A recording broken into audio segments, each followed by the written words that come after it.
heavens and the earth by thy great power. Our Lord God, thou hast made the heavens and the earth by thine outstretched arm.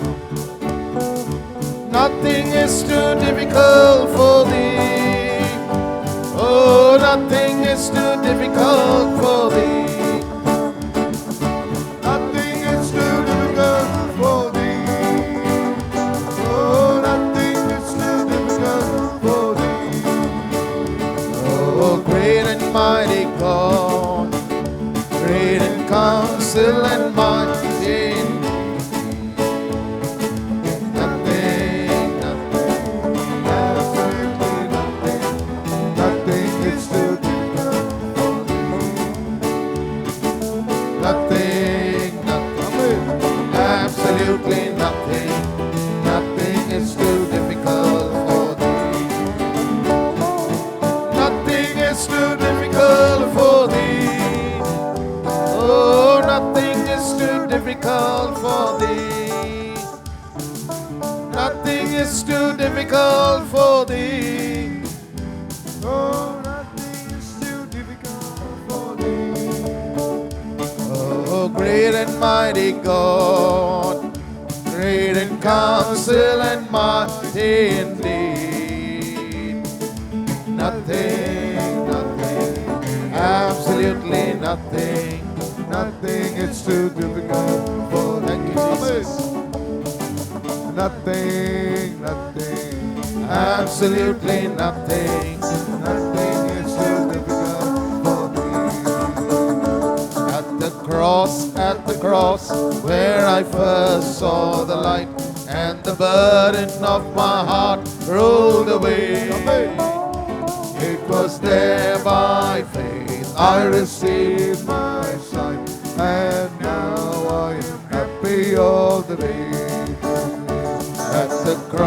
at the cross, where I first saw the light, and the burden of my heart rolled away.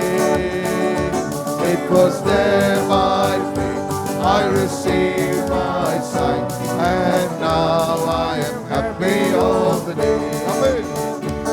Alive, alive, alive forevermore. My Jesus is alive, alive forevermore.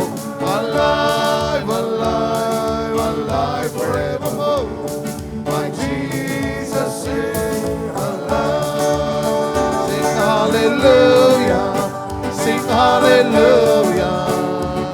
My Jesus is alive forevermore. Sing hallelujah, sing hallelujah.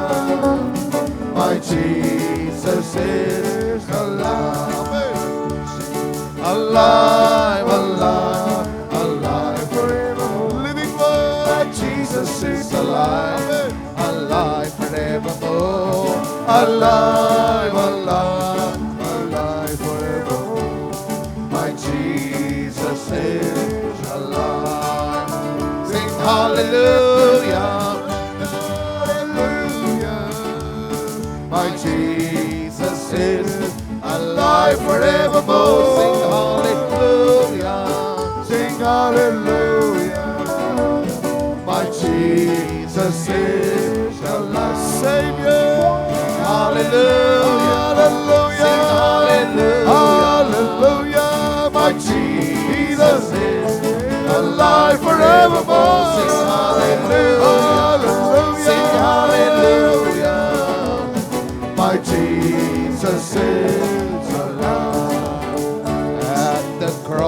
At the cross, where I first saw the light, and the burden of my heart rolled away. It was there by faith I received my sight, and now I am happy all the day. Amen. At the cross, where I first saw the light, and the burden of my heart rolled away. Amen. It was there by faith I received my sight, and now I am happy all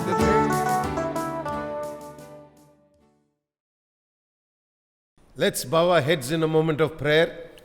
நாம் ஜெபிக்கும்படிக்கு நாம் தலை தாழ்த்தி ஆண்டவரை நோக்கி பார்ப்போம். Father, in the mighty name of Jesus, we give you all thanks and praise for this beautiful day that you have blessed us to enter into and to look to you for every good thing. ஆண்டவரே, இந்த நல்ல நாளை எங்களுக்கு தந்து ஆசீர்வதித்து எங்களுக்குரிய எல்லா நன்மைகளையும் உம்மிடத்திலிருந்து பெற்றுக்கொள்ள நாங்கள் உம்மை நோக்கி பார்க்க தந்த இந்த நல்ல நாளுக்காக உமக்கு நன்றியையும் துதியையும் சொல்கிறோம் பிதாவே. We give you all praise and glory and honor for this wonderful time you have separated for us, that we may come together to spend time around your word. ஆண்டவரே, உம்முடைய வார்த்தையை சுற்றி அதை ஆராய்ந்து வரும்படிக்கு ஆண்டவரே இந்த நல்ல நேரத்தை எங்களுக்காக ஒதுக்கி இந்த வேளையிலே தந்தபடினாலே உமக்கு நன்றி ஆண்டவரே. We know your word is spirit and your word is life. ஆண்டவரே, உம்முடைய வார்த்தை ஜீவனாகவும் உம்முடைய வார்த்தை உயிர்ப்பிக்கிற ஆவியாகவும் இருக்கிறபடினாலே உமக்கு நன்றி ஆண்டவரே. May it perform everything that you have purposed for it to perform in the lives of your children. ஆண்டவரே, உம்முடைய பிள்ளைகளுடைய வாழ்க்கையிலே என்ன நோக்கங்களை அது நிறைவேற்ற வேண்டும் என்று இருக்கிறதோ அவைகள் எல்லாவற்றையும் நிறைவேற்றும்படிக்கு வேண்டிக் கொள்கிறேன். Be Lord of what we will hear and what we will receive this day. இந்த நாளிலே நாங்கள் கேட்கிற ஒவ்வொன்றிற்கும் நீரே ஆண்டவராக எல்லா வேளைகளிலும் இருந்தருள வேண்டுமாய் வேண்டிக் கொள்கிறேன். May your word be profitable to your people. ஆண்டவரே, உம்முடைய பிள்ளைகளுக்கு ஆண்டவரே மிகுந்த ஆதாயத்தை கொண்டு வருகிறதாக உம்முடைய வார்த்தை இந்த நாளிலே இருக்கட்டும். May it be the word of the good shepherd and may it be the words of life that everyone longs to hear. ஆண்டவரே, நல்ல மேய்ப்பனிடத்திலிருந்து வரக்கூடிய சத்தமாகவும் அதே வேளையில் ஆண்டவரே அவர்கள் கேட்கும்படியாக காத்திருக்கக்கூடிய வார்த்தைகளாகவும் அவைகள் இருக்கட்டும் அப்பா. And we pray that you will be Lord. ஆண்டவரே, நீரே எங்களுக்கு ஆண்டவராக இருக்கும்படியாக வேண்டிக் கொள்கிறோம். In Jesus' name we pray. இயேசுவின் நாமத்தினாலே வேண்டிக் கொள்கிறோம் பிதாவே. Everybody said amen. எல்லோரும் சேர்ந்து சொல்லுவோம் ஆமென். Amen. Today I'd like to share with you about how God continues to give us an opportunity to let the anointing that he gives us grow in our lives. நம்முடைய வாழ்க்கையிலே தேவன் தாமே கொடுக்கிற அபிஷேகம் தொடர்ந்து வளர்வதற்கு எப்படி நல்ல சந்தர்ப்பங்களை தேவன் தாமே நமக்கு கொடுத்து வருகிறார் என்பதை குறித்து இந்நாளிலே நாம் பார்க்க இருக்கிறோம். Never forget that growth is a very important requisite in God's kingdom. தேவனுடைய ராஜ்யத்திலே வளருதல் அல்லது வளர்ச்சி என்பது மிக முக்கியத்துவம் வாய்ந்தது என்பதை நீங்கள் நினைவிலே நிறுத்துங்கள். And that's why we have been looking at how when you respect the anointing, then the anointing begins to grow in your life. இதனால் தான் நான் ஏற்கனவே உங்களுக்கு சொன்னேன், நீங்கள் அபிஷேகத்திற்கு மதிப்பளித்து வரும்போது அபிஷேகமானது உங்களுடைய வாழ்க்கையிலே வளர்ந்து வருகிறது என்று. I started sharing with you from Psalm 133 and we looked at verse 1. நாம் சங்கீதம் 133 அதிகாரம் முதல் வசனத்திலிருந்து அதை குறித்து நாம் கற்றுக்கொண்டோம். We learned a lot of things the last time I spoke to you from verse 1 and I shared with you about how important it is for us to discern the difference between uniformity and unity. சமச்சீராக காணப்படுவதற்கும் ஒருமனப்பட்டு இருக்கக்கூடிய ஒற்றுமையோடு இருக்கக்கூடிய இதற்கும் உள்ள ஒருமித்து இருப்பதற்கும் உள்ள வித்தியாசத்தை குறித்து கடந்த வாரத்திலே முதல் வசனத்திலிருந்து நான் அதிகமாக உங்களுக்கு விளக்கினேன். Never forget the difference that lies between the two words. இந்த இரண்டு வார்த்தைகள் ஆங்கிலத்திலே யூனிஃபார்மிட்டி சீராக இருக்கக்கூடியது, கண்டிப்பு அல்லது கண்டிப்பு நிமித்தம் சீராக இருப்பது அல்லது ஒருமித்து இருப்பது யூனிட்டி என்பதற்கும் உள்ள வித்தியாசத்தை நீங்கள் எப்பொழுதும் மறந்து விடாதீர்கள். If you have your Bibles, I want you to turn with me please to Psalm 133 and verse 1. நீங்கள் உங்கள் வேதாகமத்தை கரங்களிலே பெற்றிருப்பீர்களானால் சங்கீதம் 133 அதிகாரம் முதல் வசனத்திற்கு என்னோடு கூட உங்கள் வேதாகமத்தை திருப்புங்கள். If you notice, the last part of that verse is talking about dwelling together in unity. இந்த வசனத்தின் கடைசி பகுதியிலே நாம் பார்க்கும்போது நாம் ஒருமித்து வாசம் பண்ணுகிறதை குறித்து அது பேசுவதை பார்க்கிறோம். I told you very specifically that this is not just talking about a joint family setup. நான் ஏற்கனவே இதை குறித்தும் சொன்னேன். இது கூட்டு குடும்பம் என்று இருக்கிறது, அதை குறித்து பேசவில்லை என்பதாகவும் நான் உங்களுக்கு சொன்னேன். This is talking about men and women of different personalities, character traits, and different types of talents and giftings, choosing to come together to believe certain things on one common platform. ஒரே மேடையிலே அமர்ந்து மனுஷிகள் பலவிதமான சூழ்நிலைகளிலிருந்து பலவிதமான குணாதிசயத்தோடு பலவிதமான தாளந்துகளோடு பலவிதமான வரங்களை பெற்றவர்களாக வந்திருந்தாலும் அவர்கள் ஒன்றாக சேர்ந்து இணைந்து இருக்கக்கூடிய ஒன்றை குறித்து இது பேசுகிறது என்று நான் உங்களுக்கு சொன்னேன். And that unity is brought together, not forced into their lives, but it is brought together by the choices that they make, and it has to do with their individual agreeing on the oneness that comes from the life of Christ and the truth that is in Christ and the way that is revealed by Christ. கிறிஸ்துவுக்குள்ளே இருக்கக்கூடிய ஜீவன், கிறிஸ்துவுக்குள்ளே இருக்கக்கூடிய சத்தியம், கிறிஸ்து வழிநடத்தும் அந்த வழி நடத்துதலின் மையப்படுத்தி அவர்கள் ஒருமித்து அவர்கள் தாங்களாகவே தெரிந்தெடுப்பு நிமித்தம் இப்படியாக ஒன்று கூடி வருவதாக இருக்குமே அல்லாமல் அவர்கள் கட்டாயத்தின் பேரிலே அல்லது நிர்பந்தத்தின் பேரிலே ஒருமித்து வந்ததாக அங்கே இருக்காது. That's right.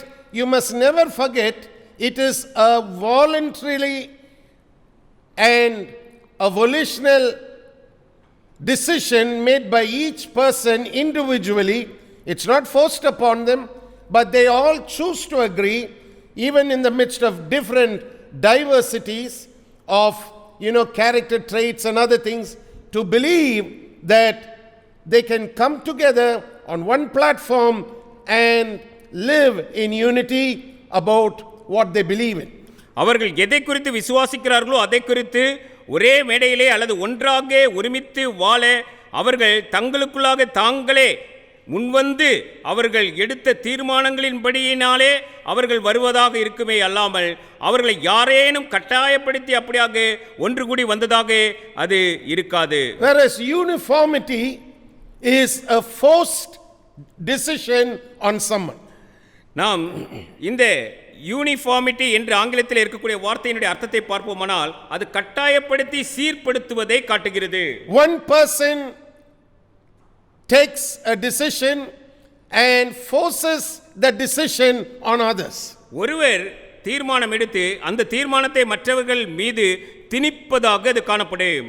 And uniformity is something that often binds people, but when you look at unity is so different because there's so much of more freedom in unity. நாம் கண்டிப்பினாலே வரக்கூடிய சீரமைப்பாக இருக்குமானால் அங்கே அநேக குழப்பங்கள் காணப்படும். அதே வேளையிலே ஒருமனப்பட்டவர்களாக ஒருமித்து வரும்போது அங்கே விடுதலை உண்டு, அங்கே மகிழ்ச்சி உண்டு. So the Bible says how good and pleasant it is for brethren to dwell together in unity.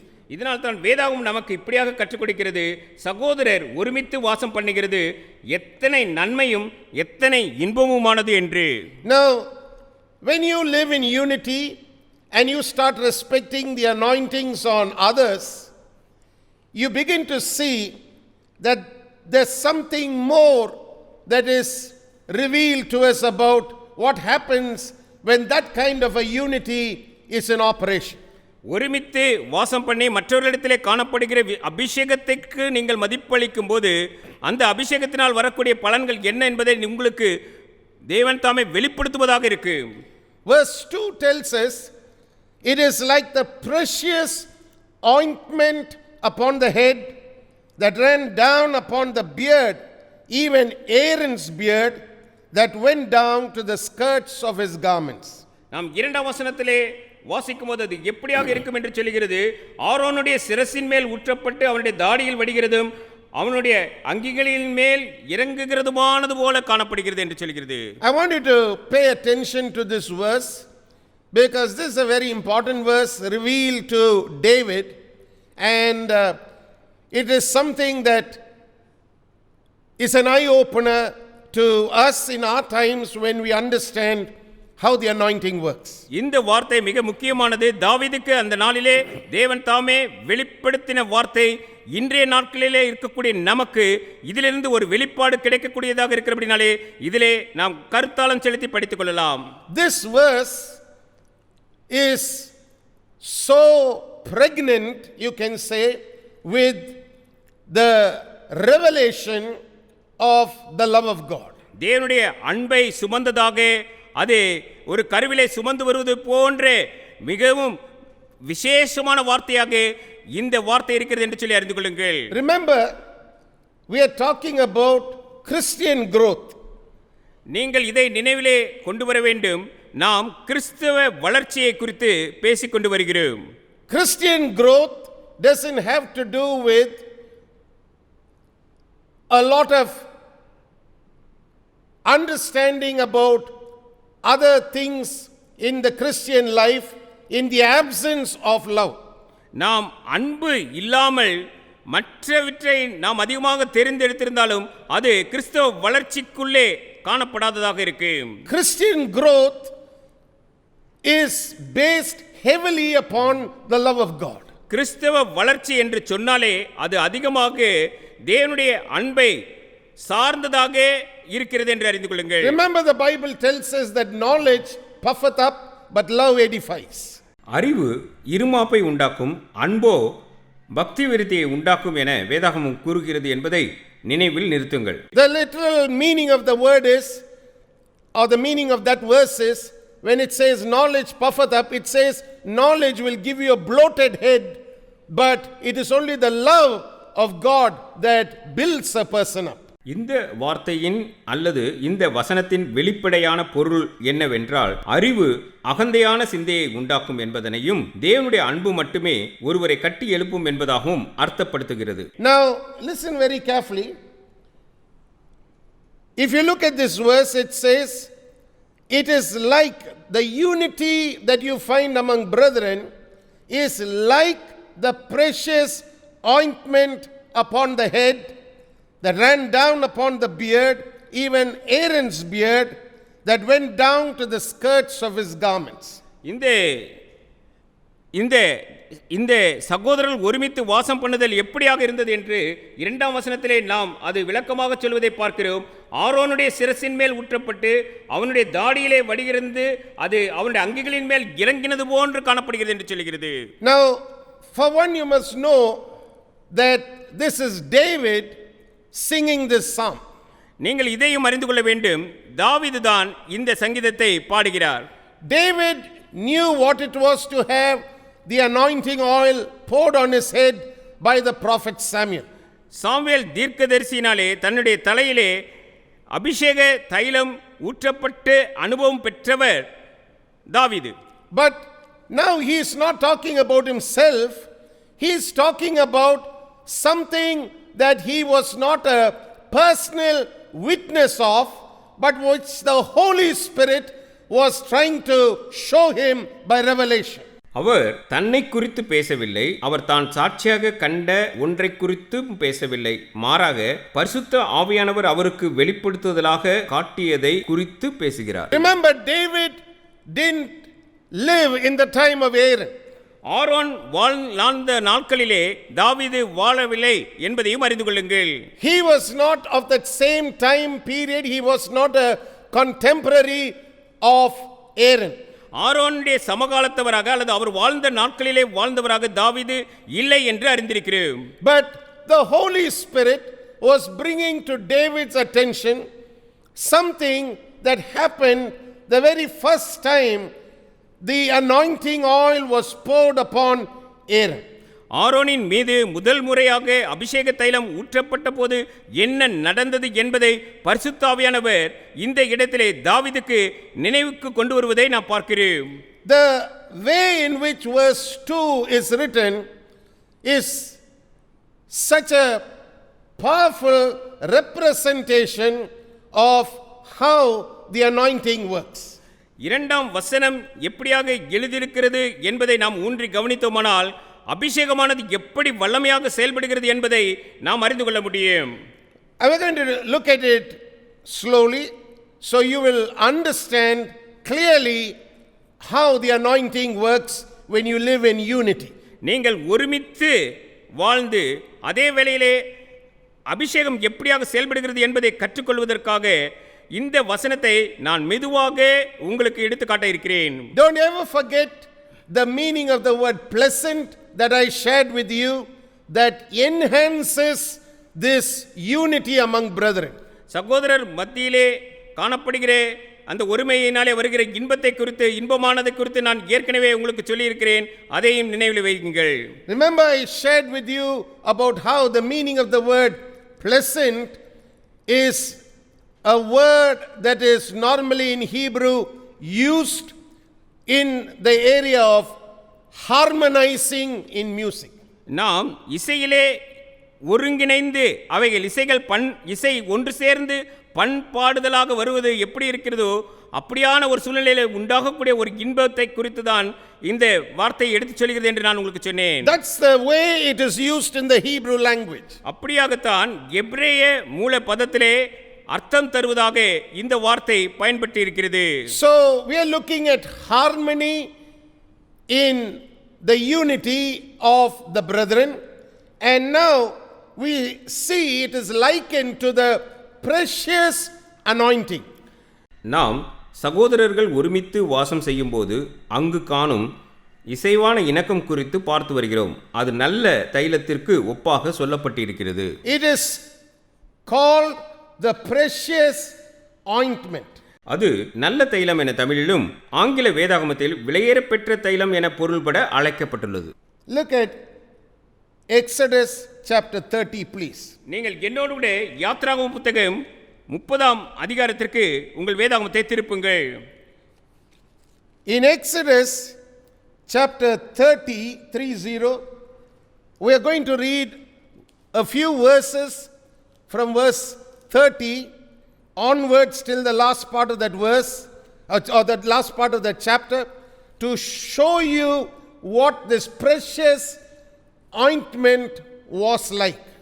யாத்திராகமம் அதிகாரம் 30ஆம் வசனம் முதல் அந்த அதிகாரத்தின் கடைசி வசனம் வரை வாசித்து இந்த நல்ல தைலம் எப்படிப்பட்டதாக இருந்தது என்பதை உங்களுக்கு காட்ட இருக்கிறேன்.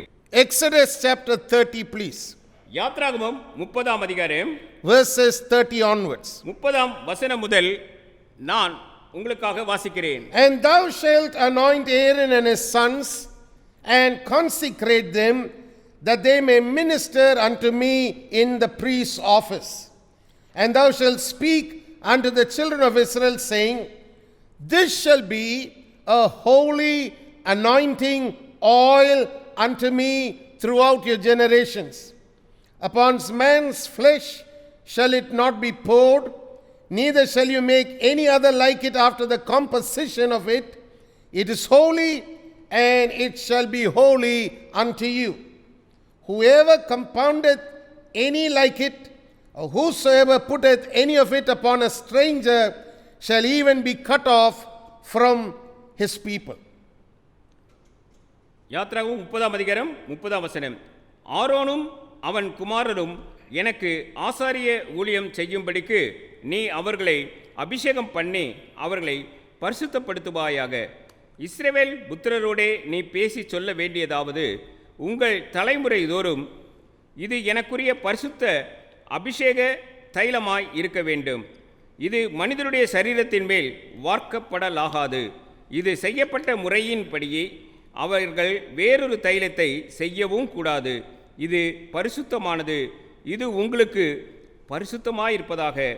இந்த முறையின்படியே தைலம் கூட்டுகிறவனும் அதில் எடுத்து அந்நியன் மேல் வார்க்கிறவனும் தன் ஜனத்தில் இராதபடிக்கு அறுப்புண்டு போக கடவன் என்று சொல் என்றார். Now listen very carefully to the words that God spoke to Moses about how the Aaronic priesthood would have to be. ஆரோனின் ஆசாரியத்துவம் எப்படியாக இருக்க வேண்டும் என்று சொல்லி மோசேயினிடத்திலே தேவன் தாமே பேசின வார்த்தைகளை கவனமாக கவனித்து பாருங்கள். Very clearly there are words that are written there that talks about how God views any man who tries to come and minister before him should be like. அவருக்கு முன்பாக ஏற்படுத்தப்பட்டு ஊழியம் செய்யும்படியாக அழைக்கப்பட்ட மனிதர் எப்படிப்பட்டவராக இருக்க வேண்டும் என்று சொல்லி மிக தெளிவாக தேவன் தாமே சொல்வதை இங்கே பார்க்கிறோம். That's what we are going to learn about, so there is no confusion and it produces the right kind of blessing in your life. இப்பொழுது அதை குறித்து தான் கற்றுக்கொள்ள இருக்கிறோம். ஆக இதில் குழப்பம் ஏதுமில்லை. இது சரியான ஆசீர்வாதத்தை உங்கள் வாழ்வில் தோற்றுவித்துவிடும். Now here in Exodus chapter 30, clearly we see that in verse 31, Moses was told that this particular consecration would be openly visible to everybody when something called the anointing oil would be poured upon Aaron and his sons. யாத்திராகமும் 30ஆம் அதிகாரத்தில் 31ஆம் வசனத்தில் அபிஷேக தைலமானது ஆரோனும் அவனது குமாரர்கள் மீது ஊற்றப்பட்டு இந்த அர்ப்பணிப்பானது யாவரும் காணும்படியாக இருக்கும் என்று மோசேக்கு சொல்லப்பட்டதை பார்க்கிறோம். The word holy literally means different from other things. பரிசுத்தம் என்ற வார்த்தை என்ன அர்த்தப்படுத்துகிறது என்றால் அது மற்றவற்றை காட்டிலும் வேறு பிரிக்கப்பட்டது என்று அர்த்தமாகிறது. That means this oil was not to be used for other purposes. அதனுடைய அர்த்தம் என்னவென்றால் இந்த தைலமானது அது வேறு எந்த ஒரு காரணத்திற்கும் பயன்படுத்தப்படக்கூடாது. It was not meant to be used for burning of lamps. It was not meant to be used for fuel. It was not meant to be used for cooking. It was to be separated and to be used only to anoint the priesthood. இது விளக்குகளை எரிக்கவோ எரிபொருளாகவோ அல்லது சமையலுக்கோ என்று சொல்லியதாக எந்த ஒரு காரணத்திற்காகவும் எடுத்து பயன்படுத்தப்படக்கூடாது. இது விசேஷமாக அபிஷேகத்திற்கென்று ஏற்படுத்தப்பட்டது. And in verse 32, the Bible tells us how seriously God took a view of the preparation of this oil. இந்த தைலம் தயாரிக்கப்படுவது அல்லது அதை உண்டு பண்ணுவது எப்படியாக இருக்க வேண்டும் என்பதிலே மிகவும் கவனமாக தேவன் இருந்தார் என்பதை நாம் 32ஆம் வசனத்திலிருந்து அறிந்து கொள்கிறோம். I want you to have a highlighter and to highlight verses 32, 33 and we're going to continue reading the next few verses, please.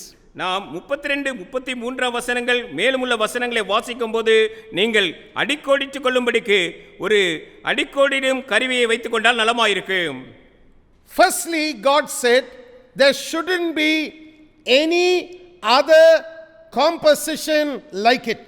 இதை போன்ற முறைமையின்படி அல்லது இதை போன்ற ஒரு கூட்டிலே வேறு எந்த ஒரு தைலமும் செய்யப்படக்கூடாது என்று மிக திட்டவட்டமாக சொல்கிறார். Look at verse 32. Verse 32 is so clear.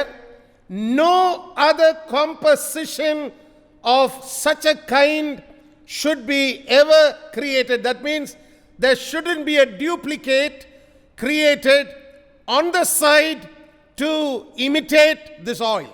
32ஆம் வசனத்திலே நாம் பார்ப்பது போல இது செய்யப்பட்ட முறையின்படி அவர்கள் வேறொரு தைலத்தை செய்யக்கூடாது என்று தேவன் தாமே சொல்லும்போது இதனுடைய அர்த்தம் என்னவெனக்கிறது என்றால் இதை போன்ற வேறொரு நகலான அல்லது வேறு பிரதி எடுத்த வேறொரு தைலம் என்று ஒன்றும் உண்டாக்கப்படக்கூடாது என்று அர்த்தமாகிறது. That means when it comes to the unity among brethren, it cannot be duplicated. It shouldn't be a flaky, fake product. It is unique in every way. இது எதை காட்டுகிறது என்றால் சகோதரர்கள் மத்தியிலே ஒருமித்து வாசம் பண்ணுதல் என்று சொல்லி வரும்போது அவர்கள் மத்தியிலே எந்த ஒரு வேறுபாடுகளும் இருக்கக்கூடாது. அவர்கள் மத்தியிலே ஒரு போலித்தனமான ஒரு ஐக்கியம் என்று இல்லாமல் அவர்களுக்குள்ளே ஒரு மெய்யான ஒரு ஒருமைப்பாடு காணப்பட வேண்டும் என்று அர்த்தமாகிறது. Because that unity among brethren is likened to this holy oil of consecration. சகோதரர்கள் மத்தியிலே காணப்படும் அந்த ஒருமித்து வரும் வாசம், அவர்கள் வாசம் செய்வது அது இந்த தனக்கென்று பிரித்தெடுக்கப்பட்ட அந்த அபிஷேக தைலத்திற்கு ஒப்பிடப்பட்டிருக்கிறது என்பதை அறிந்து கொள்ளுங்கள். Highlight that word consecrate or consecration in your spirits this very moment. இந்த வேளையிலே ஆவியிலே நீங்கள் பிரித்தெடுக்கப்பட்டவர்களாக இருக்க வேண்டும் என்று சொல்லி இருக்கிறதே, அதை நீங்கள் அடிக்கோடிட்டுக் கொள்ளுங்கள். That means when you look at the anointing on others, you're supposed to understand that the anointing is a consecration of the blessing that God gives an individual. மற்றவர்களிடத்தில் இருக்கும் அபிஷேகத்தை நீங்கள் காணும்போது, அபிஷேகம் என்பது அந்த தனிப்பட்ட நபருக்கு தேவன் தரும் ஆசீர்வாதத்திற்கு என செய்யப்பட்ட சுத்திகரிப்பு என புரிந்து கொள்ள வேண்டும். It is not to be mocked, it is not to be disrespected, it is to be honored, and in honoring it you must understand its uniqueness. அது பரிகசிக்கப்படத்தக்கதல்ல, கனவீனப்படுத்தத்தக்கதல்ல, அது மதிப்பளிக்கப்பட வேண்டியது. அது மதிப்பளிக்கப்படும் போது நீங்கள் அதன் தனித்தன்மையை புரிந்து கொள்ள வேண்டும். So make a note of verse 32 that it was specially ordained by God that there should not be any other composition like it. ஆக வசனம் 32 குறித்துக் கொள்ளுங்கள். இது செய்யப்பட்ட முறையின்படி வேறொரு தைலம் செய்யக்கூடாது என தேவன் இதை விசேஷமான விதத்தில் பரிசுத்தப்படுத்தி இருப்பதை பாருங்கள். Number 33 verse 33 it says, whoever compoundeth any like it, or whosoever putteth any of it upon a stranger shall even be cut off from his people. 33 வசனம் இதையும் நமக்கு கற்றுக் கொடுக்கிறது. இந்த முறையின்படி தைலம் கூட்டுகிறவனும் அதில் எடுத்து அதன் மேல் வார்க்கிறவனும் ஜனத்தில் இராதபடிக்கு அறுப்புண்டு போக கடவன் என்று சொல்லி என்றார். Also it was not to be poured upon man's flesh. அது வேறு ஒரு அந்நியன் மேல் வார்க்கப்படலாகாது என்று இருக்கிறது. Look at verse 32, it was not to be poured upon flesh, a man's flesh. மற்ற மனிதருடைய மாம்சத்தின் மீது அது ஊற்றப்படலாகாது என்று சொல்லி மிக திட்டமாக வேதாகமும் நமக்கு கற்றுக் கொடுக்கிறது. Literally what God was saying is, this oil was not to be used as a perfume.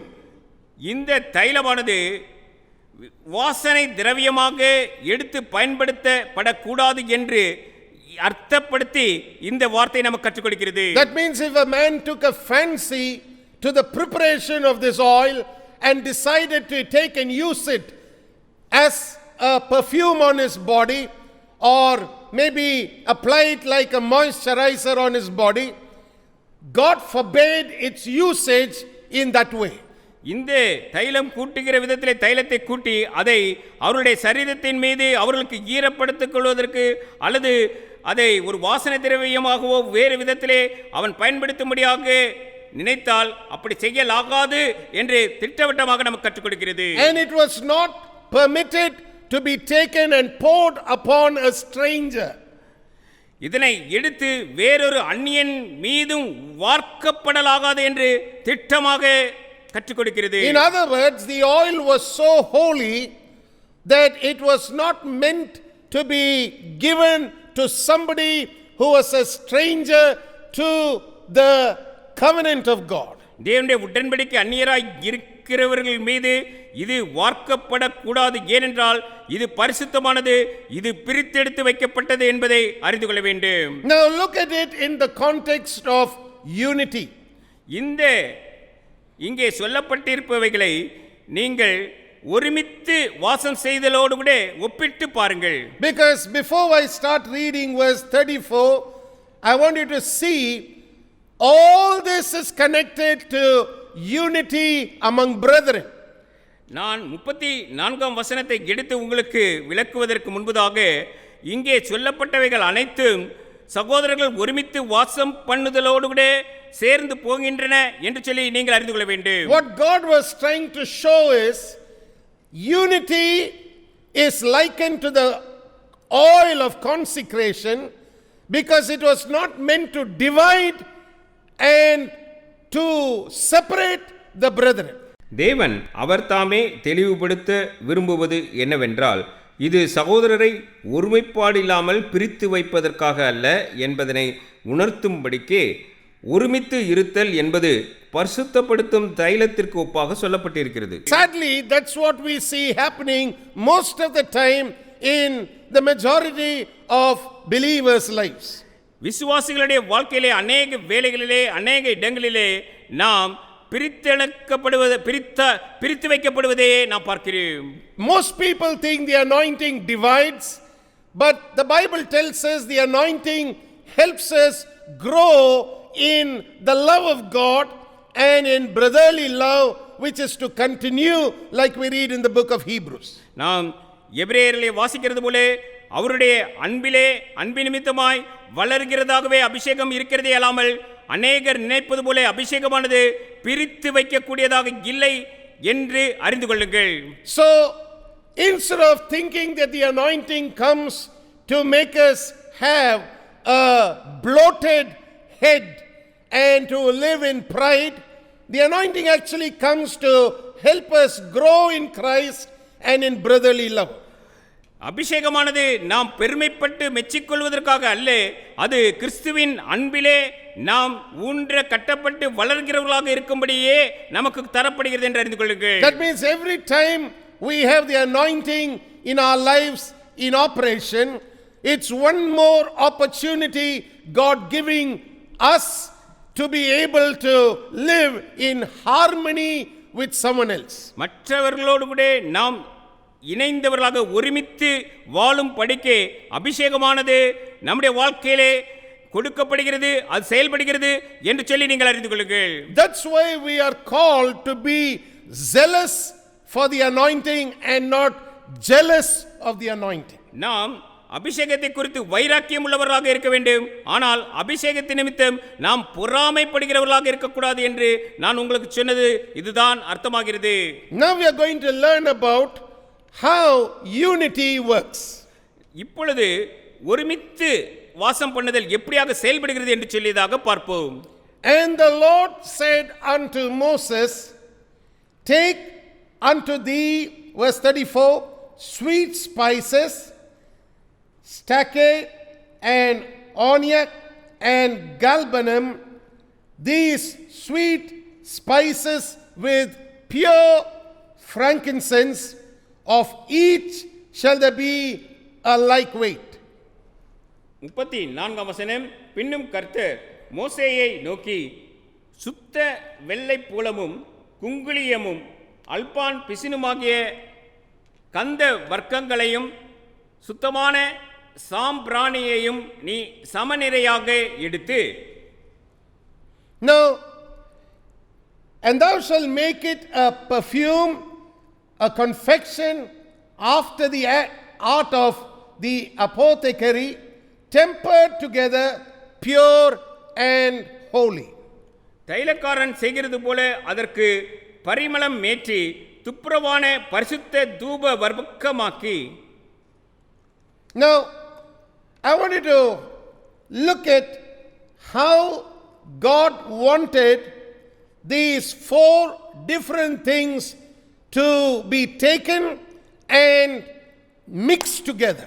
தேவன் தாமே 4 வெவ்வேறுபட்ட பொருட்களை எடுத்து அவைகள் ஒன்றாக கலக்கும்படிக்கு இங்கே சொல்லுவதை நான் பார்க்கிறேன். Firstly, all of them had to be measured exactly in the same weight.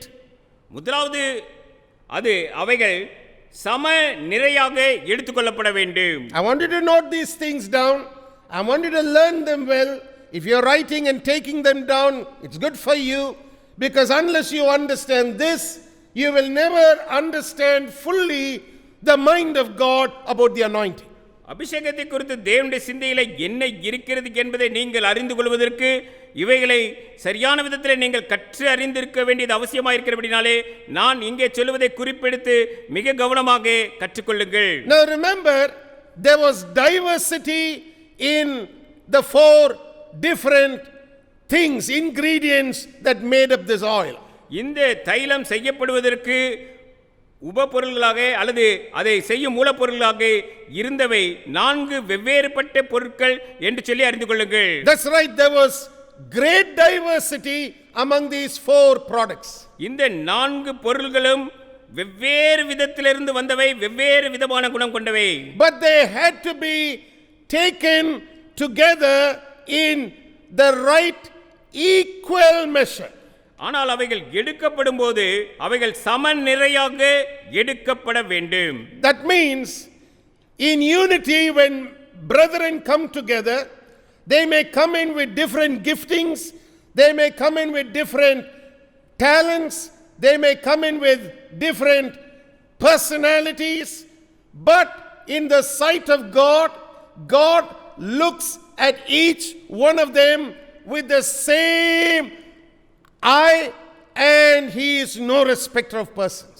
இது என்னத்தை காட்டுகிறது என்றால், சகோதரர் ஒருமித்து வரும்போது அவர்கள் வெவ்வேறு விதமான வரங்கள், தாளந்துகள், அவர்களுடைய ஆழ்த்தத்துவங்கள் வேறுபட்டதானவர்களாக அவர்கள் வரலாம். ஆனால் தேவன் தாமே அவர்களை பார்க்கும்போது அவர்கள் யாவரையும் ஒரே பார்வையோடு கூட பார்க்கிறார். அவரிடத்திலே பட்சதாபம் என்பது இல்லை என்று அறிந்து கொள்ள வேண்டும். Remember, it doesn't matter what your individual quality is like. When you come together for one particular purpose called brethren who are living in unity, the weight of each person is taken on the same level. தனிப்பட்ட விதத்திலே நீங்கள் எப்படிப்பட்ட குணாதிசயத்தை பெற்றவர்களாக இருந்தாலும் ஒரு குறிப்பிட்ட நோக்கோடு கூட சகோதரர்கள் ஒருமித்து வரும்போது அவர்கள் யாவருமே ஒரே கண்ணோட்டத்தோடு கூட பார்க்கப்படுகிறார்கள் என்று அர்த்தமாகிறது. There is no one who is more heavier than the other person. மற்றவரை காட்டிலும் இவர் மிகவும் அங்கீகரிப்புக்கு ஏற்றவர் என்று எந்த இடத்திலும் இல்லை. So look at verse 35. And you shall make it a perfume, a confection after the art of the apothecary, tempered together, pure and holy. தைலக்காரன் செய்கிறது போல அதற்கு பரிமளம் மேற்றி துப்புரவான பரிசுத்த தூப வர்க்கமாக்கி. Verse 35 is so clear about how this combination of 4 elements had to be made after the art of the apothecary, tempered together, pure and holy. அவைகளை பரிசுத்தம் பண்ணும்படிக்கு அவைகள் பரிமளமேற்றி துப்புரவானதாக்கி அவைகள் எப்படியாக செய்யப்பட வேண்டும் என்பதற்கு இந்த வசனம் 35 நாம் கற்றுக்கொள்கிறோம். They clearly had to be pure and holy. அவைகள் துப்புரவானவைகளும் அவைகள் பரிசுத்தமானவைகளாகவும் இருக்க வேண்டும் என்று சொல்லி மிக திட்டமாக நமக்கு சொல்லிக் கொடுக்கப்பட்டிருக்கிறது. That means the unity that we see among brethren, when the anointing is there, is supposed to be producing the product of pureness and holiness. அபிஷேகம் இருப்பதினாலே சகோதரர்கள் மத்தியிலே காணப்படுகிற ஒருமித்து வரக்கூடிய வாசம் பண்ணுதல் அங்கே என்ன உண்டாக்கும் என்றால் துப்புரவையும் பரிசுத்தத்தையும் உண்டாக்கும். And they had to be tempered together. அவர்கள் ஒன்றாக சேர்த்து அவர்கள் செய்யப்பட வேண்டும் என்று இருக்கிறதே அதுபோல ஆக வேண்டும். That's so important in verse 35. If you have it in your Bible, I want you to mark it down with a highlighter in your Bible. இது மிக முக்கியமான வசனமாக இருக்கிறபடினாலே 35 வசனத்தை நீங்கள் அடிக்கோடிட்டுக் கொள்ளும்படியாக நான் விரும்புகிறேன். That means when the coming together took place, it was so well mixed with one another, these elements, that you couldn't actually separate them and see them, differently, but you knew they were all together in operation. அவர்கள் ஒன்றாக கூடி வரும்போது அது ஒன்றாக சேர்ந்திருப்பது எப்படியாக இருக்கும் என்றால் அவர்கள் தனியாக இருந்தபோது இருந்ததை போல காணப்படாது. அவர்களுக்குள்ளே ஒரு வேற்றுமே இல்லாதபடிக்கு அவர்கள் செயல்படுவதை காட்டுவதாக இருக்கு. Now look at verse 36. It says, and thou shalt beat some of it very small, and put it before the testimony in the tabernacle of the congregation, where I will meet with you, and it shall be unto you most holy. 36 வசனம், அதில் கொஞ்சம் எடுத்து பொடியாக இடித்து நான் உன்னை சந்திக்கும் ஆசரிப்பு கூடாரத்தில் இருக்கும் சாட்சி சந்நிதியில் வைப்பாயாக, அது உங்களுக்கு மகா பரிசுத்தமாயிருக்க கடவுது. Now, this verse reveals to us the importance of knowing the anointing brings us before God, and it is something that is constantly in the presence of God, where He meets with men. அபிஷேகம் தேவனுக்கு முன்பாக நம்மை கொண்டு வருகின்றது என்பதையும், தேவன் அவர் மனிதர்களை சந்திக்கும் வேளையில் தொடர்ச்சியாக தேவனுடைய பிரசன்னத்தில் இருப்பது அபிஷேகம் என்பதை அறிந்து கொள்வதின் முக்கியத்துவத்தை இந்த வசனம் நமக்கு வெளிப்படுத்துகிறது. God wants to meet with men when the anointing is at work amongst brethren. சகோதரர்கள் மத்தியிலே அபிஷேகமானது செயல்படும் போது அங்கே தேவன் அவர் தாமே மக்களை ஜனங்களை சந்திக்கும்படியாக வருகிறார் என்று அர்த்தமாகிறது. Now read verse 37-38. It says, and as for the perfume which thou shalt make, you shall not make it yourselves according to the composition thereof. It shall be unto thee holy for the Lord. Whosoever shall make like unto it to smell thereto shall even be cut off from his people. 37 வசனம் 38 வசனத்தை நான் உங்களுக்காக வாசிக்கிறேன். இந்த தூப வர்க்கத்தை நீ செய்ய வேண்டிய முறையின்படி உங்களுக்காக செய்து கொள்ளலாகாது. இது கர்த்தருக்கென்று உனக்கு பரிசுத்தமாய் இருப்பதாக. இதற்கு ஒப்பானதை முகருகிறதற்காக செய்கிறவன் தன் ஜனத்தில் இராதபடி அறுப்புண்டு போக கடவன் என்றார். Now listen carefully. If you get these two verses clearly, you will know that the anointing was not meant just to be for personal selfish uses. இந்த இரண்டு வசனங்களிலிருந்து நாம் அறிந்து கொள்வது, அபிஷேகம் என்பது ஒரு தனிப்பட்ட மனிதனுடைய சுய நலத்திற்காக அவர்களுடைய தனிப்பட்ட அவர்கள் எடுத்து பயன்படுத்துவதற்கென்று வழங்கப்படவில்லை என்று சொல்லி அறிந்து கொள்ள வேண்டும். That's right. It was not meant to be taken for personal uses that hinged heavily on self and self-glorification. அவர்கள் சுயத்தை சார்ந்து அல்லது சுயத்தை மகிமைப்படுத்துவதற்கென்று அவர்களுக்கென்று எடுத்து தனிப்பட்ட உபயோகத்திற்கு பயன்படுத்தப்படுவதற்கென்று அபிஷேகம் தரப்படவில்லை என்று நிச்சயமாக அறிந்து கொள்ளுங்கள். Today, every time you see disunity among brethren, you find that the anointing is being misused for selfish, self-glorifying events. நீங்கள் எங்கெல்லாம் சகோதரர் மத்தியிலே ஒரு மனம் இல்லாத ஒருமித்து வருதல் இல்லாத செயல்படுகிறதை காண்பீர்களானால் அங்கே அவர்களுடைய சுயம் அங்கே மகிமைப்படுவதற்காக செயல்படுவதாக அவர்கள் செயல்படுவதாக இருப்பதாக இருக்கும். When somebody begins to throw their weight around and begins to lift up themselves and think, I have the anointing and I have the anointing for some purpose that hinges heavily on that type of a lifestyle, you find the person is being cut off from the rest of the brethren. மற்ற சகோதரர்களிலிருந்து அவர் துண்டிக்கப்பட்டு போனவராக காணப்படுவார். எனக்கு அபிஷேகம் இருக்கிறது, என்னுடைய அபிஷேகம் அது என்னுடைய மகிமைக்கென்று அவர் எடுத்து அதை மேல்படுத்தி காட்டுவாரானால் அவர் துண்டிக்கப்பட்ட நிலைமையில காணப்படுவார். Remember, anyone who misuses the anointing for, listen to this word, self-glorification. அபிஷேகத்தை தவறான விதத்திலே தங்களுடைய சுய மகிமைக்கென்று யாரும் அவர்கள் பயன்படுத்த கூடாது. Then you find that they are cut off from the rest of the brethren. அப்படியாக அவர்கள் செயல்படுவார்களானால் அவர்கள் மற்ற சகோதரர்களிலிருந்து தங்களை பிரித்து கொண்டவர்களாக அல்லது துண்டித்துக் கொண்டது போல காணப்படும். That's why the last two verses is again repeating that this composition that was peculiar to the priest's consecration oil was not to be used at any time for a personal man's use like perfume. ஒரு வாசனை திரவியம் எப்படியாக எடுத்து பயன்படுத்துவதற்கு என்று செய்யப்படுகிறதோ அதுபோல அல்ல இது அபிஷேகத்திற்கென்று மகா பரிசுத்த தைலமாக செய்யப்பட்டது. ஆகவே இதை அவர்கள் கனத்திற்குரியதாக கருத வேண்டும். Now come back to Psalm 133 please. நீங்கள் திரும்ப சங்கீதம் 133க்கு வாருங்கள். I want you to read verse 2 with me slowly. என்னோடு கூட வசனம் 2ஐ நீங்கள் மெதுவாக வாசிக்கும்படி விரும்புகிறேன். Verse 2 tells us that brethren dwelling together in unity is like the precious consecrating oil upon the priest's head.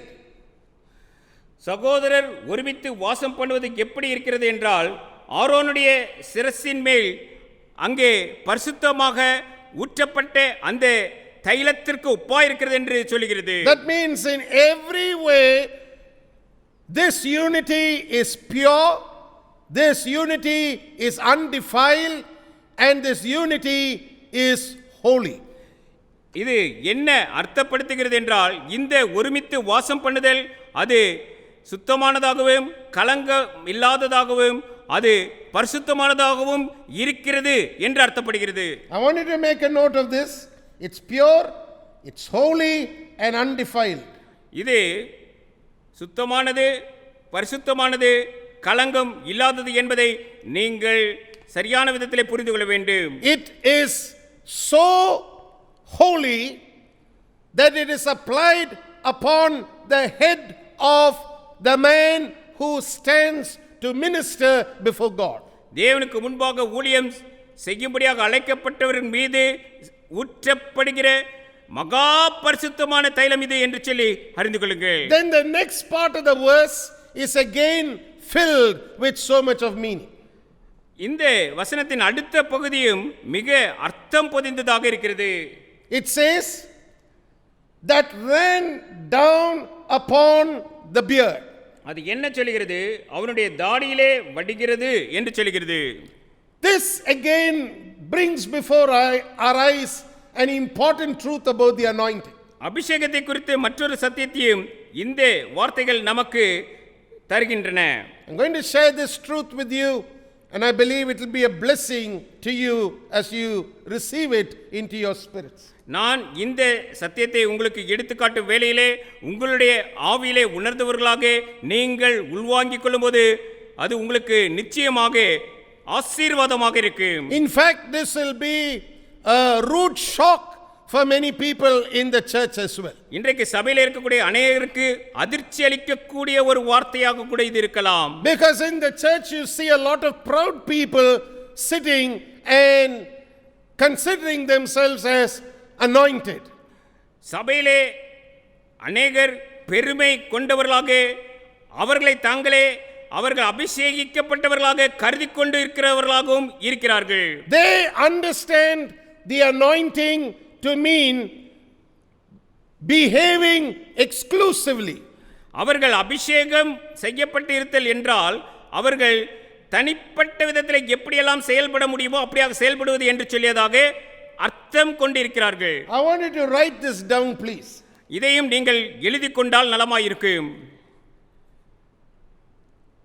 The anointing is not given to produce exclusivity in the way we live and move with the brethren.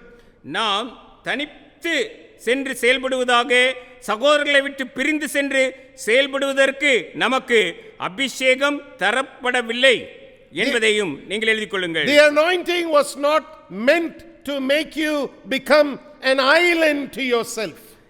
உங்களை தீவில் விடப்பட்டவரை போல் தனிமைப்படுத்துவதற்கு அபிஷேகம் அளிக்கப்படவில்லை. The anointing is not meant to make you exclusive to the point of living like a single man on an island.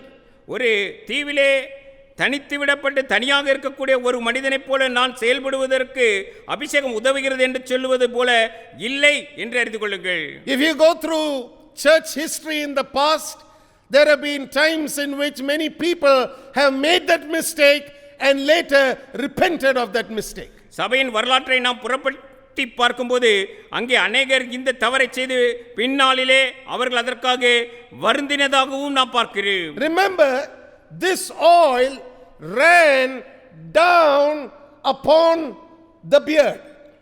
இந்த தைலமானது அந்த தாடியிலே வடிந்தது என்று சொல்லியதாக நான் பார்க்கிறேன். I wanted to highlight this phrase ran down. தாடியிலே வடிகிறது என்று இருக்கிறது, அந்த பகுதியை நீங்கள் அடிக்கோடிட்டுக் கொள்ளுங்கள். This is an important revelation, like I told you a little earlier, of how the anointing produces the love of God. அபிஷேகம் எப்படியாக தேவனுடைய அன்பை நமக்கு வெளிப்படுத்துகிறது என்பதை புரிந்து கொள்வதற்கு இந்த வசனம் அல்லது இந்த வார்த்தைகள் நமக்கு முக்கியமானவை என்று சொல்லி அறிந்து கொள்ளுங்கள். That means the oil of anointing does not just rest on the head and remain there. It is an anointing that flows down. அபிஷேக தைலம் சிரசிலே ஊற்றப்பட்டு அங்கே நின்று விடுவதில்லை, அது வடிகிறதாக கடந்து செல்வதாக இருக்கிறது என்று சொல்லி நாம் அறிந்து கொள்கிறோம். And the Bible says even Aaron's beard, ஆரோனின் தாடியிலே வடிகிறது போல என்று வேதாகம் நமக்கு சொல்கிறது. it literally means this anointing flows not just upward, but it flows downward. இந்த எதை காட்டுகிறது என்றால் அபிஷேகம் கீழ் நோக்கி வடிகிறதாக இருக்கிறதே அல்லாமல் அது மேல் நோக்கி செல்வதில்லை என்று இதன் மூலம் நாம் அறிந்து கொள்கிறோம். It not only is an eye opener to us, but most people think the anointing is just to go upward. அநேகர் நினைக்கிறது போல அபிஷேகம் என்றால் அது மேலே செல்வதாக கருதி கொண்டிருக்கிறார்கள். அப்படியல்ல, இது நம்முடைய மனக்கண்களை திறக்கக்கூடிய வார்த்தைகளாக இருக்கின்றன. For the last couple of years we have been hearing so much about praise and worship and so many things that we think the anointing comes to lead us upward. கடந்த சில வருடங்களாக நாம் துதி, ஆராதனை மற்றும் அநேக காரியங்களை குறித்து கேள்விப்பட்டு வருகிறோம். அது அபிஷேகம் நம்மை மேல் நோக்கி வழி நடத்துகிறது என நினைக்க வைத்து விடுகிறது. The Bible tells us the anointing is what flows downward. ஆனால் வேதாகம் நமக்கு அபிஷேகம் அது கீழ் நோக்கி வடிகிறதாக இருக்கிறது என்று சொல்லி கற்றுக் கொடுக்கிறது. And it even goes on to tell us that went down to the skirts of his garments. இப்படியாக இன்னும் நமக்கு அதிகமாக கற்றுக் கொடுக்கிறது, அவனுடைய அங்கிகளின் மேல் இறங்குகிறது என்று சொல்லுகிறது. That means the anointing comes to move from the head right down to the feet, which literally means it's given to express the love of God to the least who are lovable in the kingdom of God. தேவனுடைய ராஜ்யத்திலே நேசிக்கப்படத்தக்க மிக சிறியவர்களிடத்திலும் தேவனுடைய அன்பை நாம் பகிர்ந்து கொள்ளும்படியாக அது சிரசின் நுனியிலிருந்து கீழ் பாத நுனி வரைக்கும் வடிந்து புறப்பட்டு செல்கிறதை போல காணப்படுகிறது. அப்படியாக அவருடைய அன்பு பகிர்ந்து கொள்ளப்பட வேண்டும். Now this is rarely understood by the church. இன்றைக்கு சபையிலே மிக அரிதாகவே இதனுடைய அர்த்தத்தை புரிந்து கொண்டவர்களாக இருக்கிறார்கள். We keep hearing people using catchphrases like love the unlovable, but they don't understand how the anointing comes to accomplish that very statement that they make. அன்பு கூற வாய்ப்பு கிடைக்காதவர்களிடம் அன்பு செலுத்துங்கள் போன்ற கவர்ச்சிகரமான வார்த்தைகள் அப்படிப்பட்ட ஜனங்கள் சொல்ல நாம் கேள்விப்படுகிறோம். ஆனால் அபிஷேகம் அப்படிப்பட்ட கூற்றை மெய்ப்பித்திடவே அபிஷேகம் அளிக்கப்படுகிறது என்பதை புரியாதவர்களாக அவர்கள் இருக்கிறார்கள். Well, I'm going to continue talking about this, God willing, in the next part of our teaching, but I want you to understand something clearly. நாம் ஒன்றை நன்றாக புரிந்து கொள்ள வேண்டும். கர்த்தருக்கு சித்தமானால் இந்த பகுதியை குறித்து வரும் செய்தி தொடரிலும் நான் உங்களுக்கு போதிக்க இருக்கிறேன். I want you to get it into your spirit right now about what I'm going to share with you. நான் இப்பொழுது உங்களிடத்திலே சொல்லுவதை நீங்கள் உங்கள் ஆவியிலே உள்வாங்கிக் கொள்ளும்படியாக விரும்புகிறேன். If you want to truly grow in Christ, first learn to let the anointing lead you to actually live in such a way that you are a person who's reaching out to the unlovable. நீங்கள் மெய்யாகவே கிறிஸ்துவில் வளர வேண்டுமானால் முதலில் அபிஷேகம் உங்களை நீங்கள் அன்புகூர வாய்ப்பில்லாதவர்களிடம் சென்றடையத்தக்க வாழ்க்கை வாழும்படி வழி நடத்தும்படி விட்டுக் கொடுங்கள். If you are constantly fighting, bickering, complaining, murmuring, and all the time having contentiousness in your spirit, let me tell you something, you haven't really learned about the anointing.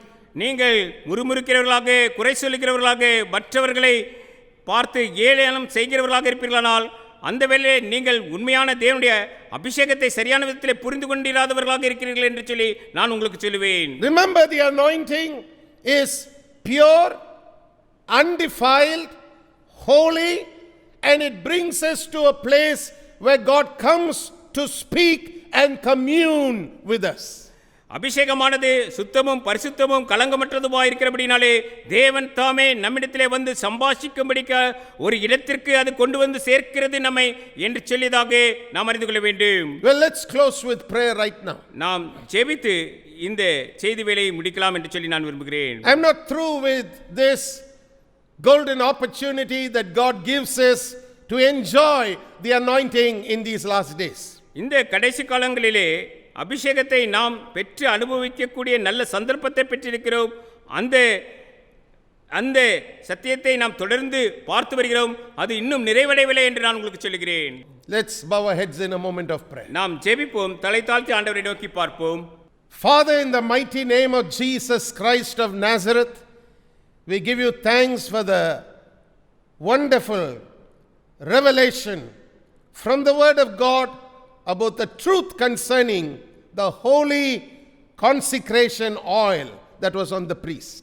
ஆண்டவரே, ஆசாரியர்கள் மீது அபிஷேகிக்கும்படியாக மகா பரிசுத்தமாக்கப்பட்டு பிரித்தெடுக்கப்பட்ட அந்த தைலத்தை குறித்ததான ஒரு ஞானத்தை ஆண்டவரே உம்முடைய வார்த்தையின் மூலமாக இந்த நாளிலே நாங்கள் கற்றுக்கொண்டபடினாலே உமக்கு நன்றி ஆண்டவரே.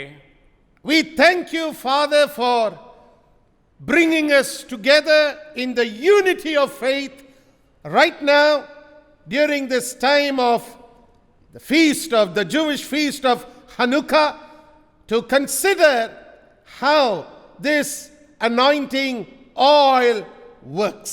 எப்படியாக இந்த அபிஷேக தைலம் செயல்படுகிறது என்பதை இந்த யூதர்கள் கொண்டாடும் ஹனுக்கா நாட்களிலே சகோதரர்களாக நாங்கள் ஒருமித்து வந்து கற்றுக்கொள்ள நீர் கொடுத்த இந்த நல்ல தருணத்திற்காக உமக்கு நன்றி அப்பா. We thank you because Hanukkah is a reminder of the miraculous provision of Almighty God in the lives of His people. அவருடைய ஜனத்தாரின் மத்தியிலே ஆண்டவரே சர்வ வல்ல தேவன் அவர்கள் தேவையை அற்புதமாக சந்தித்ததை நினைவுபடுத்துவதே ஹனுக்கா பண்டிகையின் நோக்கமாயிருக்கிறது என்று சொல்லி நாங்கள் அறிந்திருக்கிறோம். Each one of these 8 days of Hanukkah are so precious to the Jewish people because it's a reminder to them of how you work. ஆண்டவரே, நீர் எப்படியாக செயல்படுகிறீர் என்பதை நினைவுபடுத்தும் இந்த 8 நாட்களும் ஆண்டவரே யூதர்களுக்கு மிக விசேஷமானதாக அவர்களுடைய தேவைகளை நீர் அற்புதமாக சந்திக்கிறீர் என்பதை அவர்கள் நினைவுக்கு கொண்டு வரும் நாட்களாக இவைகள் இருக்கிறது என்று சொல்லி நாங்கள் அறிந்திருக்கிறோம். Today, as Christian believers who are born again and anointed by your Spirit, we thank you for showing us that in times past you have worked miracles and you will do so even today because you're the same yesterday, today and forever. ஆண்டவரே, நீர் நேற்றும் இன்றும் என்றும் மாறாதவராக இருக்கிறபடினாலே ஆண்டவரே நாங்கள் மறுபடியும் பிறந்து உம்முடைய அபிஷேகத்தை பெற்று வந்திருக்கிற எங்கள் மத்தியிலே இந்நாட்களிலும் இதே அற்புதத்தை நீர் எங்களுக்கு செய்ய வல்லவர் என்று சொல்லி அறிந்து உமக்கு நன்றி சொல்கிறோம். Oh, we bless your name for all that you have done in the past, for all that you are doing right now, and for all that you will do in the days ahead. ஆண்டவரே, கடந்த காலங்களிலே நீர் செய்த நன்மைகளுக்காகவும் ஆண்டவரே இப்பொழுது இன்றைய நாட்களில் நீர் செய்கிற நன்மைகளுக்காகவும் வரும் நாட்களில் நீர் செய்ய போகிற நன்மைகளுக்காகவும் ஆண்டவரே உம்முடைய மேலான நாமத்தை நாங்கள் உயர்த்துகிறோம். May your people understand why the anointing flows from the head and down to the feet. ஆண்டவரே அபிஷேகமான சிரசிலிருந்து ஆண்டவரே அவர்களுடைய பாதம் வரைக்கும் ஏன் அது வடிகிறதாக காணப்படுகிறது என்பதை உம்முடைய பிள்ளைகள் சரியான விதத்திலே புரிந்து கொள்ளட்டும் அப்பா. May that flow be seen in the body of Christ and in the church for your glory in these days. ஆண்டவரே இந்த நாட்களிலே சரீரமாகிய சபையாகிய உம்முடைய சபையிலே ஆண்டவரே இந்த வழிந்தோடும் அனுபவம் காணப்படட்டும் அப்பா. Oh Father, we cry out to you for your mercies to continue to manifest in your children's lives. பிதாவே உம்முடைய பிள்ளைகள் மத்தியிலே உம்முடைய இரக்கம் தொடர்ந்து காணப்படட்டும் என்று சொல்லி வேண்டிக் கொள்கிறோம். Lord, we pray that they will always cling to mercy and truth in their lives. அவருடைய வாழ்க்கையிலே நீர் பாராட்டி வருகிற இரக்கத்தையும் சத்தியத்தையும் எல்லா வேளையிலும் பிடித்துக் கொண்டவர்களாக உம்முடைய பிள்ளைகள் இருக்கட்டும். Let signs and wonders take place again and again and again in their lives for your glory. உம்முடைய நாம மகிமைக்கென்று இவருடைய வாழ்க்கையிலே அடையாளங்களும் அற்புதங்களும் திரும்ப திரும்ப திரும்ப தோன்றட்டும் அப்பா. Let they be encouraged in their spirits to know that you will open a door of hope for them and turn the valley of trouble into a blessing. ஆண்டவரே பிரச்சனையின் பள்ளத்தாக்கை நீர் மாற்றி நம்பிக்கையின் வாசலாக நீர் மாற்ற வல்லவர் என்ற ஒரு நம்பிக்கை இந்த நாளிலே இவர்களுடைய ஆவியிலே இந்த வேளையிலே பிறக்கட்டும் அப்பா. Just like we read in Hosea chapter 2 and verse 15, may the miracle of the valley of Achor or the valley of trouble, let it become a door of hope for them. ஆண்டவரே ஓசியா 2:15 நாங்கள் வாசிக்கிறது போல ஆகோரின் பள்ளத்தாக்கு ஆண்டவரே எப்படியாக நம்பிக்கையின் வாசலாக மாறினது, அந்த அற்புதம் நடந்தது என்று சொல்லி பார்க்கிறோமே, அப்படியான ஒரு அற்புதம் இந்நாளிலே எங்கள் மக்கள் மத்தியிலே நடைபெறட்டும் அப்பா. Let there be restoration in minds, let there be restoration in emotions, let there be restoration in physical bodies, and let there be restoration in the needs of your people being met supernaturally. இவருடைய சிந்தையிலே தெளிவு பிறக்கட்டும், இவருடைய உணர்வுகளிலே புதிதானது உண்டாகட்டும், சரீரங்களிலே சுகம் கிடைக்கட்டும், இவர்களுடைய தேவைகள் யாவும் ஆண்டவரே சந்திக்கப்பட்டதை அவர்கள் காணட்டும் அப்பா. May the lonely find that there is hope in the family of God. தனிமையை உணர்பவர்கள் தேவனுடைய குடும்பத்தில் நம்பிக்கை இருக்கின்றது என்பதை கண்டுகொள்ளட்டும் அப்பா. In the name of Jesus. இயேசுவின் நாமத்தினாலே. In the name of Jesus. இயேசுவின் நாமத்தினாலே. May your blessing of holy companionship be produced in their lives as they see how you perform miracles in that area for them. அவருடைய வாழ்க்கையிலே ஆண்டவரே அவருடைய மத்தியிலே நீர் எப்படி அற்புதம் செய்கிறீர்கள் என்பதை காணும்போது உம்முடைய பரிசுத்த ஐக்கியத்தை இவர்கள் உணர்கிறதாக இருக்கட்டும் அப்பா. Lord, I pray in Jesus' name for those who need a breakthrough in finances, may your wisdom manifest in their lives and take them out of debt and misery and into your blessing of abundance. அப்பா இயேசுவின் நாமத்தில் பொருளாதார வாழ்க்கையில் முன்னேற்றம் வேண்டி இருப்பவர்களுக்கு உம்முடைய ஞானம் அவர்களுடைய வாழ்க்கையில் வெளிப்பட்டு கடனில் இருந்தும் துயரத்தில் இருந்தும் எடுத்து உம்முடைய பரிபூர்ண ஆசீர்வாதத்திற்குள்ளாக கொண்டு வந்து நிறுத்துவீராக. Lord, into your abundance may they move. ஆண்டவரே உம்முடைய பரிபூர்ணத்திற்குள்ளே இவர்கள் கடந்து செல்லட்டும் அப்பா. In the name of Jesus. இயேசுவின் நாமத்தினாலே. Lord, I pray that you will open new opportunities for business ventures and for new things to take place in businesses and businessmen and women's lives. ஆண்டவரே வியாபாரம் செய்கிற மனுஷர்கள் மத்தியிலே ஆண்டவரே இந்நாளிலே ஆண்டவரே புதிய வாய்ப்புகள், புதிய ஆண்டவரே வாடிக்கையாளர்கள் வரட்டும், புதிய எல்லாம் புதிதாக தோன்றட்டும் அப்பா. May everyone who's in the business field understand that there is a peculiar anointing coming upon them for the marketplace. ஆண்டவரே அவருடைய சந்தையிலே அல்லது கொடுக்கல் வாங்கல் விவரங்களிலே ஆண்டவரே ஒரு விசேஷித்த அபிஷேகம் இந்நாளிலே முக்கியமாக வியாபாரத்திலே ஈடுபட்டு இருக்கக்கூடிய மனுஷர் மத்தியிலே ஆண்டவரே இந்நாளிலே உண்டாகட்டும் அப்பா. It is a holy anointing. ஆண்டவரே இது மகா பரிசுத்தமான அபிஷேகமாக இருக்கிறது அப்பா. And it is an anointing that will bring forth blessing into their lives and businesses. ஆண்டவரே இந்த அபிஷேகம் அவருடைய வாழ்க்கையிலும் அவருடைய வியாபாரத்திலும் ஆண்டவரே ஆசீர்வாதத்தை கொண்டு வருகிறதாக இருக்கிறபடினாலே உமக்கு நன்றி ஆண்டவரே. Oh Father, we look to you that you will provide during these days of the Jewish feast of Hanukkah, provide for your people miraculously. பிதாவே இந்த ஹனுக்கா பண்டிகை நாட்களிலே உம்முடைய பிள்ளைகளுக்கு ஆண்டவரே அற்புதமாய் தேவைகளை நீர் சந்திக்க போகிறீர் என்று சொல்லி அறிந்து உமக்கு நன்றி. Sustain your people, O Lord. ஆண்டவரே உம்முடைய பிள்ளைகளை நீர் பாதுகாத்து ஆதரித்தருளும். Oh Father, do பிதாவே it in the name of Jesus. இயேசுவின் நாமத்தினாலே இதை நீர் எங்களுக்காய் செய்து தரும்படியாய் வேண்டிக் கொள்கிறோம். May the covering protection of Almighty God be upon everyone listening to the sound of my voice. என்னுடைய சத்தத்தை கேட்டுக்கொண்டிருக்கிற ஒவ்வொரு மீதும் ஆண்டவரே உம்முடைய மூடி மறைத்து பாதுகாத்திடும் பாதுகாப்பு காணப்படட்டும் அப்பா. Oh Father, we give you thanks and praise for hearing us. ஆண்டவரே எங்கள் விண்ணப்பத்தை நீர் செவி கொடுத்து கேட்டபடினாலே உமக்கு நன்றியையும் துதியையும் சொல்கிறோம் அப்பா. And we give you thanks for answering our prayer. ஆண்டவரே எங்கள் ஜெபத்தை கேட்டு எங்களுக்கு பதிலளிக்கிறபடினாலேயும் உமக்கு நன்றி சொல்கிறோம் அப்பா. In Jesus' name we pray, and everybody said amen. இயேசுவின் நாமத்தினாலே வேண்டிக் கொள்கிறோம், எல்லோரும் சேர்ந்து சொல்லுவோம் ஆமென். Amen. Now may the blessing of God the Father, the blessing of God the Son, and the blessing of God the Holy Spirit rest and abide with each one of us, both now and until Jesus comes again.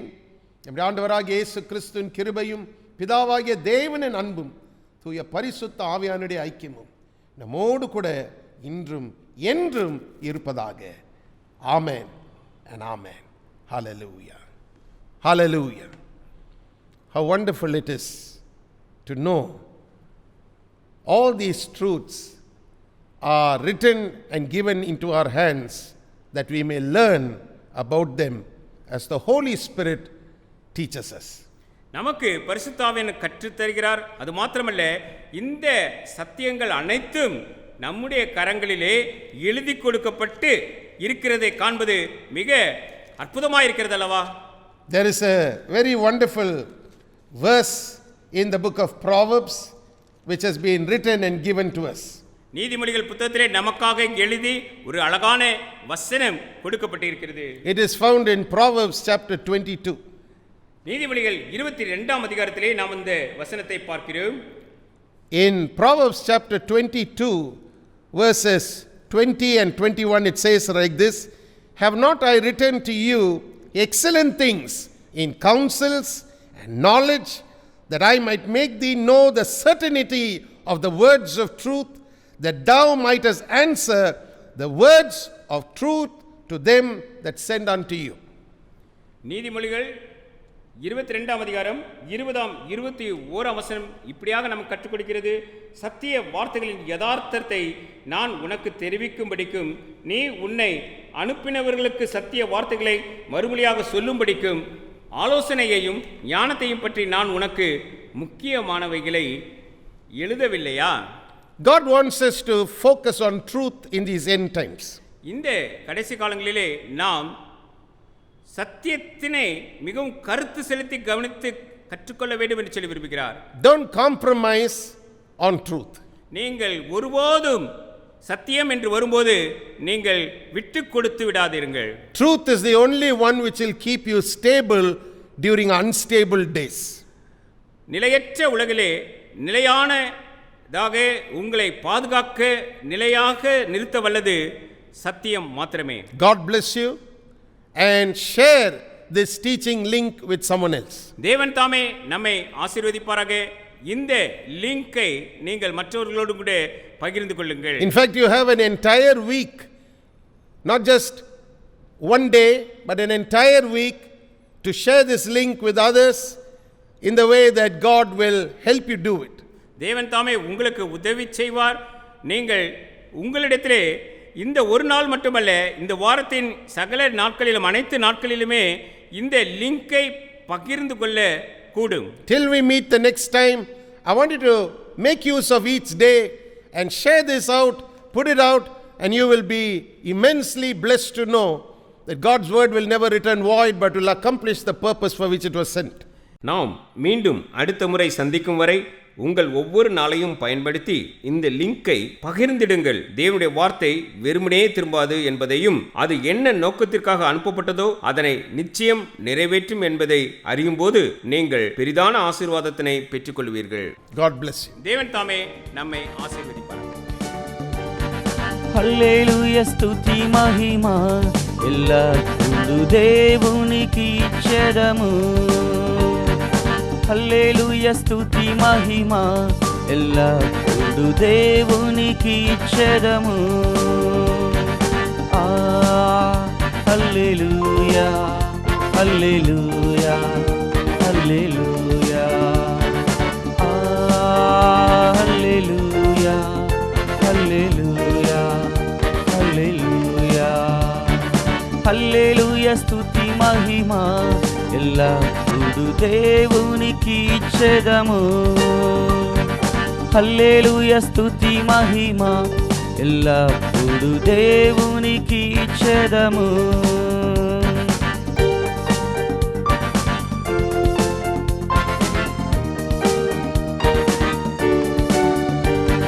సైన్యములకు అధిపతి అయిన ఆ దేవుని స్తుతించెదము.